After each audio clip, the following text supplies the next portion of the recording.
With fall camp underway, quarterback competitions is one of the most talked about storylines coming out of any camp that has an open quarterback competition. So I want to take a few minutes and talk about the five most intriguing and interesting quarterback competitions currently going on and why I think they're so interesting. And there are numerous amounts of quarterback competitions going on right now, but these five stick out to me. But before we dive into the actual content of the video, I just want to encourage you to consider subscribing to our YouTube channel if you like any quarterback related content, as long as it's related to the quarterback position. It's fair game here. So let's go ahead and not waste any time. Let's dive into these five competitions and kind of talk about why they are so interesting, and we'll catch you on the backside.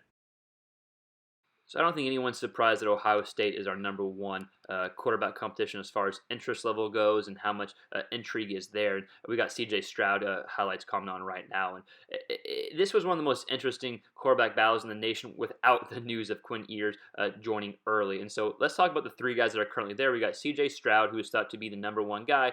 We got Kyle McCord, probably thought to be the number two guy, maybe. Then we got Jack Miller, the guy who, depending who you talk to, he's thought to be a number three guy, but is a very talented guy in his own right. But C.J. Stroud has some Justin Fields-like qualities, can use his legs, can push it downfield. Was a very highly touted recruit and is thought to be the number one guy moving forward. And so he's just looking to hold on to that position if he has that number one spot. Kyle McCord is a guy who has a lot of intrigue and was probably the more interesting one out of spring ball because he was the freshman. He was the five-star coming in. He had a good spring camp, had a good spring game as well. If we remember some long, deep throws that he had pushing the ball downfield, and here he is right now, some high school clips of him. But so before Quinn Ewers came in, McCord was the highest rated recruit out of any guy in the quarterback room right now for Ohio State. But now with Quinn coming in, of course, he's the highest rated recruit in that quarterback room. But again, regardless who wins this quarterback competition, they have some of the best receivers, if not the best receivers to throw to in the nation. And so whoever wins it will be fine. And here's some clips of Quinn Ewers from high school from South Lake Carroll. He just added a lot more intrigue to it, right? One of the most interesting storylines in all of college football, not just quarterback competition. And so the simple fact that he is skipping his senior year to come in and join, and people are saying that he could potentially even start at some point, should go on and tell you how talented and how valuable he really is. So it's interesting this year. I think it's going to be interesting next year, and who knows if people stay or transfer. I think a lot of questions are fair, but we'll sit back and enjoy this quarterback competition. And again, whoever wins, we expect to have a lot of success and potentially push them to the national championship. So Tennessee is number two on our list, and like Ohio State, they have about four guys all in that quarterback room, all in the competition. And so right now we got Brian Maurer on the screen showing a touchdown against Alabama from a few years ago. But the guys that have been at Tennessee for at least 1 or 2 years are Brian Maurer and Harrison Bailey. And Harrison Bailey had some starts last year and did some good things well. But there are two new transfers coming in, which we'll talk about in a second. We've covered the Tennessee quarterback competition a decent amount of detail the past few weeks and have had some good film breakdowns. But Maurer and Harrison Bailey are in it. I think Harrison Bailey may be the favorite out of those two. But we also have, of course, Hendon Hooker from Virginia Tech and then Joe Milton from Michigan. Two guys with a lot of experience, or at least Hendon Hooker's got a lot of experience. He's a guy that can run, and his biggest takeaway, what separates him, is his athletic ability, but he can also push the ball downfield and does some good things with his arm. Maybe the most intriguing guy is Joe Milton for the simple fact he's gotten some starts at Michigan last year, maybe about 5 or 6 of the games, has a big-time arm, can make any throw on the field, but needs to be a lot more consistent, but can fit Coach Heupel's offense depending on what they're looking for. So really interesting. 4 guys right now. I imagine they start kind of dwindling that down soon, but something to keep your eye on and watch this competition.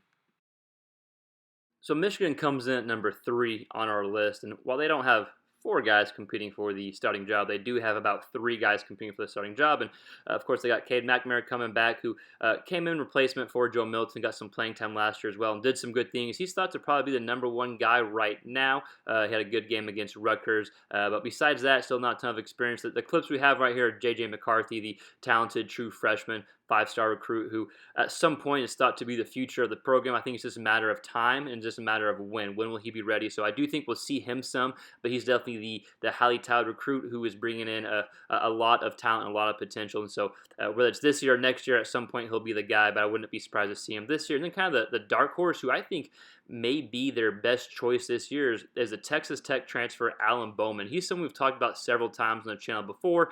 He has a lot of experience from Tech. Injuries have kind of derailed him at times, but he's got over 30 plus touchdowns, career touchdowns at Texas Tech, and does a good job, push the ball downfield, can get rid of it very quickly. So I think he could fit Harbaugh's offense. It's just a matter if they choose to go that route, how quickly he picks up the offensive scheme, and if that's something they decide to do. But I think Bowman, even though he's the dark horse, I do think he may be the best option, at least temporarily, right? Because I think regardless if it's McNamara or Bowman, they're kind of just holding the spot for McCarthy. At least that's theoretically best case scenario. The Texas Longhorns come in at number 4 on our list for quarterback competitions. And unlike the other schools that had 4s and 3 guys competing for the job, Texas is down to 2, Hudson Card, who is being shown right now, and then Casey Thompson, who came on for Sam Ehlinger last year and had a good performance against Colorado in the Alamo Bowl. But Hudson Card, if we're talking about him real quick, he's a big guy, has a big arm, can make any throw, but also a very athletic guy as well. But I think he'll fit Sarkisian's offense to a T if they decide to go that route. And we've done some video breakdowns over each guy, so I'd encourage you to go back and check that out. But Blake Travis product, kind of right in the hometown area, so it would be a neat story if he ends up being the guy. But don't forget about Casey Thompson, who had a great game against Colorado last year, specifically the second half. And here's some high school clips of him. He's probably the better runner out of the two, but showed a lot of good things as a thrower as well. So I think whoever fits and kind of takes hold of Sarkisian's offense will be able to be the starting guy. But I think Texas is in a good position. They got 2 solid guys. I just think it's interesting because it's Sarkisian's first year, and let's be honest, it's the University of Texas. It's always interesting. There's a quarterback competition going on there, so it'll be interesting to see how Sarkisian can make these quarterbacks kind of fit his offense and vice versa. Definitely one we'll be watching as the quarterback competition develops.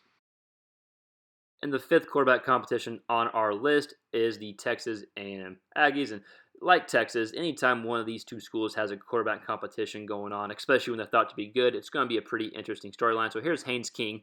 Haynes King and Zach Calzada are the 2 guys in competition for it, but we'll watch some Haynes King high school clip. And King was the backup last year in 2020, had a little bit of playing time, but not much. And then Calzada was the backup in 2019, and like King, had some playing time in 2019, but not much. But both guys are similar quarterbacks with differences as well. I think both are good athletes, even though King's probably the better runner out of the 2, and both have good arms, even though Calzada is probably the better thrower out of the 2. But regardless of their talent and their traits, I think whoever picks up Jimbo's offense will be the guy that will be the starting quarterback. And any Aggie fan will tell you, and anyone that knows Jimbo's offense will tell you, it's a pretty complex system.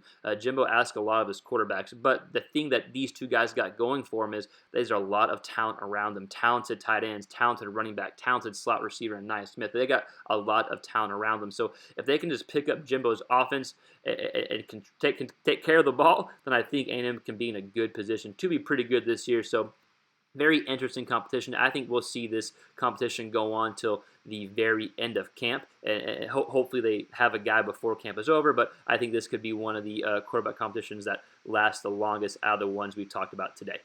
So, of course, there are more than just these 5 interesting quarterback competitions currently going on, but these were the top 5 to me, the most interesting and most intriguing quarterback competitions to me. Boise State has an interesting one going on, Kentucky, Florida State, a few others as well, but I want to hear from you. Let me know what are the top quarterback competitions in your mind, what are the most interesting ones in your mind. Let us know in the comments below. Give us 5, let us know what you agree and disagree with, and we'll see you next time on our next quarterback-related video.